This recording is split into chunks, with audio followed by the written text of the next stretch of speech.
Hi everybody, it's Irene with BrainStormAcres. Today I'm going to do a little bit of cleanup and then we're going to get set to start yet another project.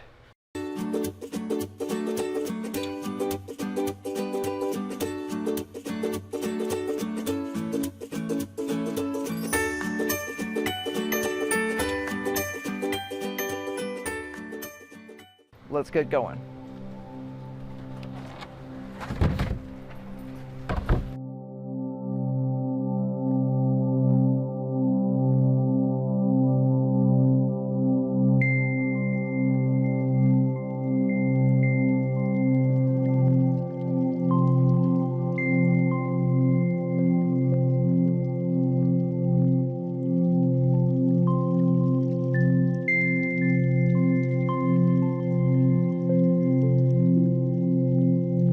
It's a start.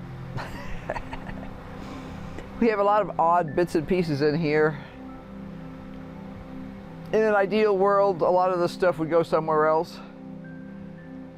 And right now I don't have a really good place to put it. So I'm trying to get it a little bit more organized. We have tons and tons of seed starting equipment, odd bits and pieces of irrigation stuff that people have given us, all kinds of stuff.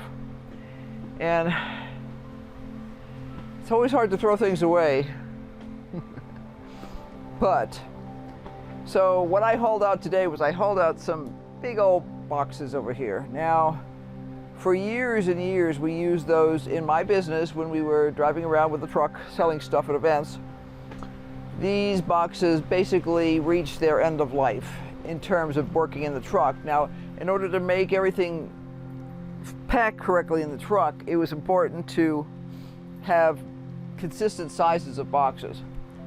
When we looked for boxes, at the time, these were the best that we could find. We were concerned about getting something too big, because then you're getting a hernia every time you pick up a box.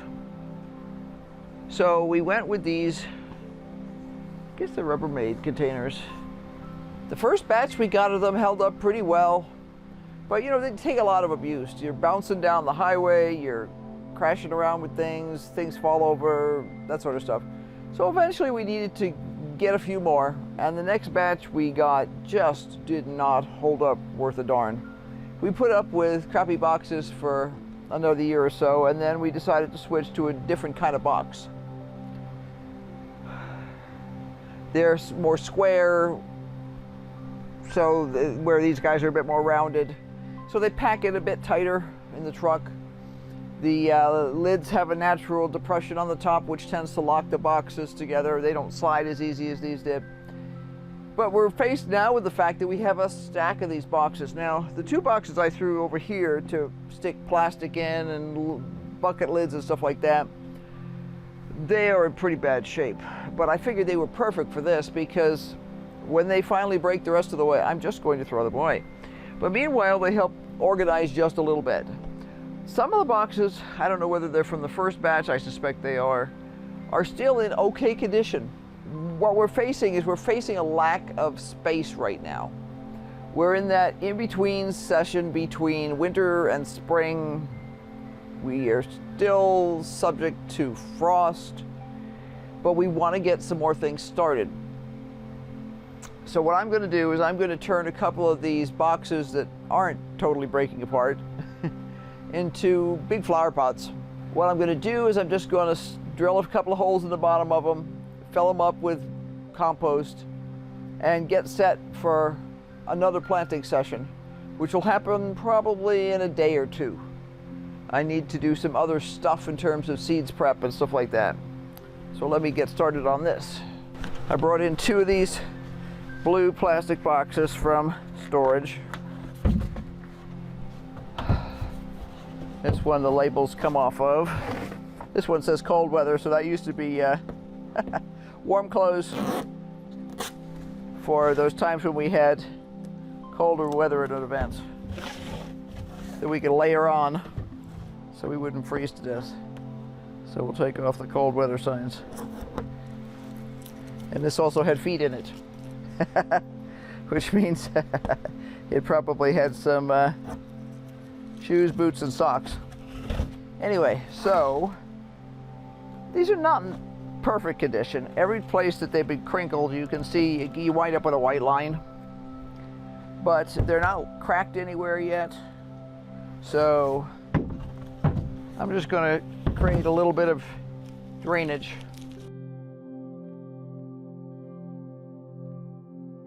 I love these drill bits. They're crazy. But it lets me drill whatever size hole I want. I don't want them too tiny. And I want one on each side of the... It's sort of weird drilling holes and things like this after all those years of trying to keep them safe. But the fact is we don't need these anymore.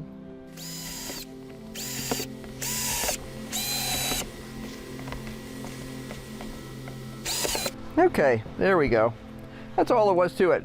This is the special step drill bit that Henry uses for drilling holes in buckets to make Dutch buckets for hydroponics. Now, I need to put soil in here. Let's see what we have hanging around, Mr. Jack. I am looking to see if I have any more. I do. I have a little bit here. I'm trying to see if I had any pre-cut. I don't think I do. So I'll use this strip instead. This is not the greatest landscape fabric. In fact, it's pretty crappy. Although, whoops, we used it for years in the garden. It's definitely not the best, but it's perfect for what I'm going to do now. All I want to do is put little squares of this stuff over those holes so that the dirt won't leak out, but the water can leak right out through here. It's weird stuff. It tears when you don't want it to, and it doesn't when you do want it to. All I'm doing is cutting a chunk of this, and I'm not trying to make it get skimpy, so I'm creating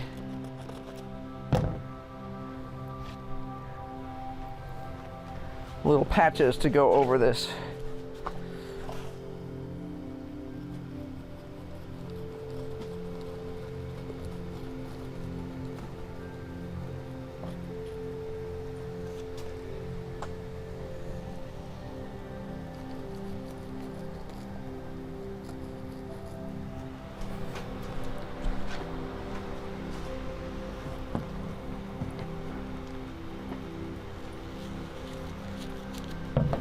Okay, there. I made holes in it. They're about the size of, well, a smidge smaller than a dime. And then in here, you can see the holes, but I'm just covering them up with a little bit of landscape fabric to minimize the amount of soil that comes out. Do I have to do this? No, I don't. It would work just fine without that, but I'm gonna do it anyway. What am I gonna put in here? I would love to say that I have big buckets of the most wonderful potting soil on the planet. I don't. But I do have some mushroom compost. I was watching to see what Jack was doing there. Mushroom compost. So what I'm going to do is I'm going to use the mushroom compost, and then I'm going to fertilize it. One thing that people don't think about when they buy mushroom compost, it is not perfectly good mushroom compost. In other words, it's not what a mushroom grower would choose to use to grow his mushrooms. It has been exhausted. In other words, it's used a lot of the nutrients up to grow mushrooms. It adds a huge amount of organic material to whatever soil or location you're using it in or whatever, but it may need a little bit of help with the fertilizer. And I'll talk a little bit more about that after I get some compost in here. Hi, Jack. Jack, back up. Back up. Back up. Jack up. Back. Woo! Scoot. Stay. Sit. Thank you.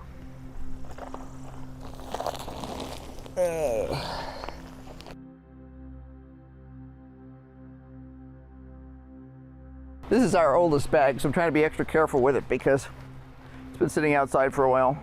I'm kind of concerned about the plastic going away.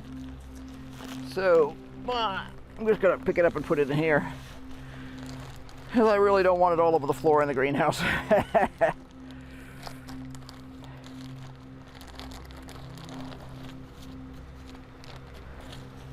This has been outside for a couple of months, so it got wet the last time it rained, and the bag is starting to get wimpy from being out in the sun.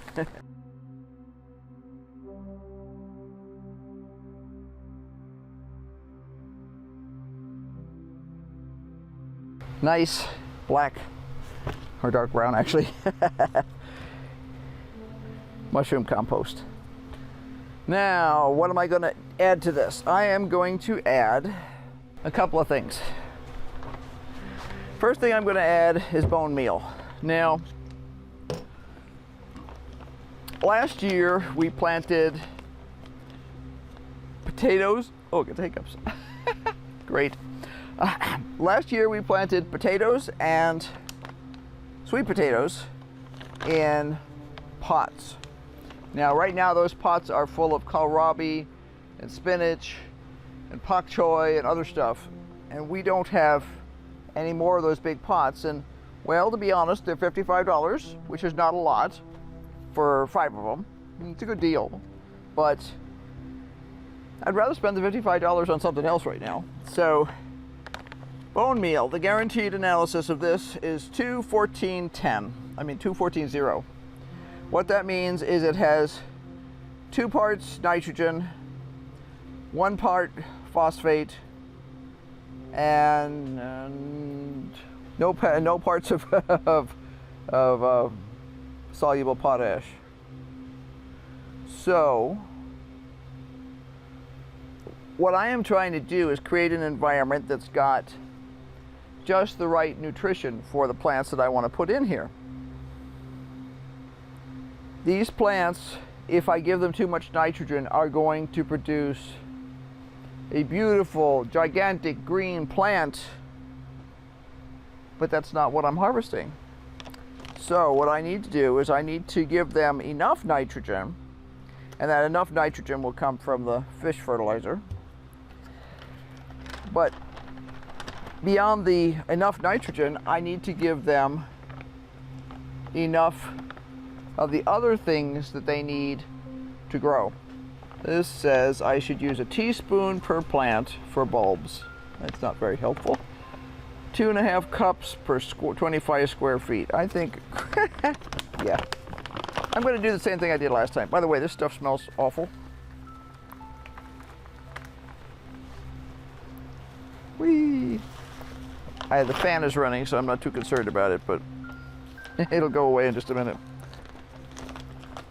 So what I've got in here is a few tablespoons.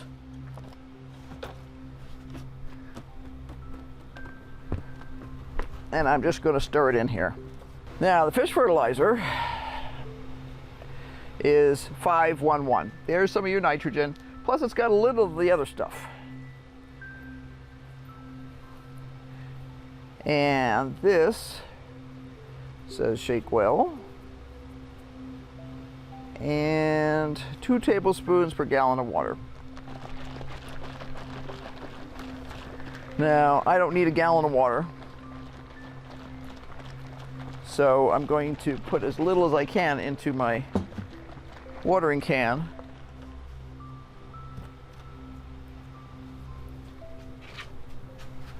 And I'll set that up to water.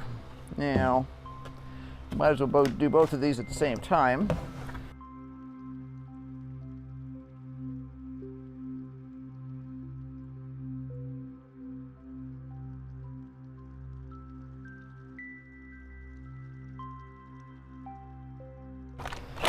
Do the same thing with the bone meal.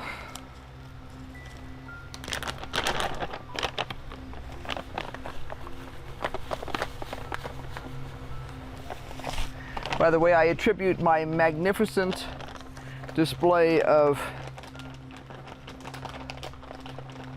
bulbs to this bag of bone meal. We used it on the front flower garden that has daffodils and tulips in it. And it is definitely the best display I have ever had here, which is awesome because there's very few things cheerier than some nice daffodils by the front door. There we go. Okay, they are ready to go. Now this stuff is still here, and I need to get a bucket of water. And while we're getting some water in that bucket,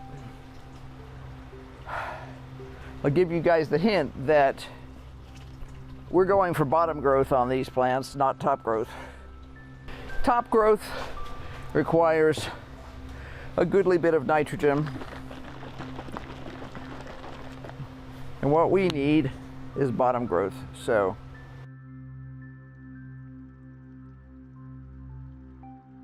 I'm going to put the fish emulsion in there, and I'm also going to add a little bit of Micro Boost. Now, Micro Boost is supposed to cover those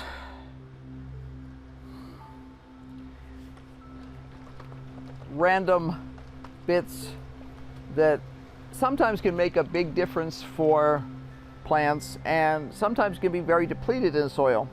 So it's got magnesium, sulfur, boron, copper, iron, manganese, molybdenum, and zinc. So this gets, and you could mix things like this without any concern. So I'm going to add like a tablespoon of this in here after having shaken it too. I always make a mess with this. And where did I put my bucket of water? Oh, there it is. Great. Sloppy. And I've managed to get it all over the handle here, so we'll wash off the handle. And then I'm just gonna give both of these guys a good watering.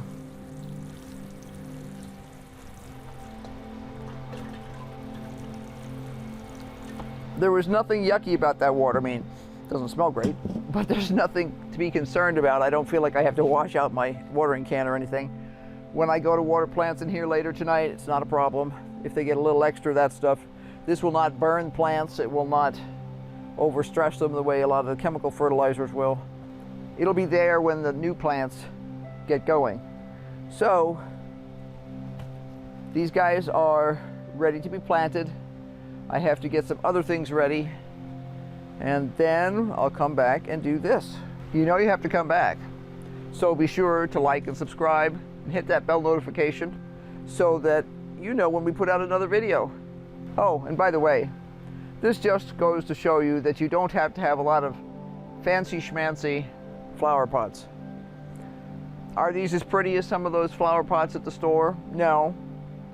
But most of the flower pots this big at the store were also $35 or more. And the ones that I really liked were like $75. So, no. I could buy a lot of dirt and a lot of seeds. And we've used containers like this before for growing vegetables, and they work just fine. So, have a great day. Bye.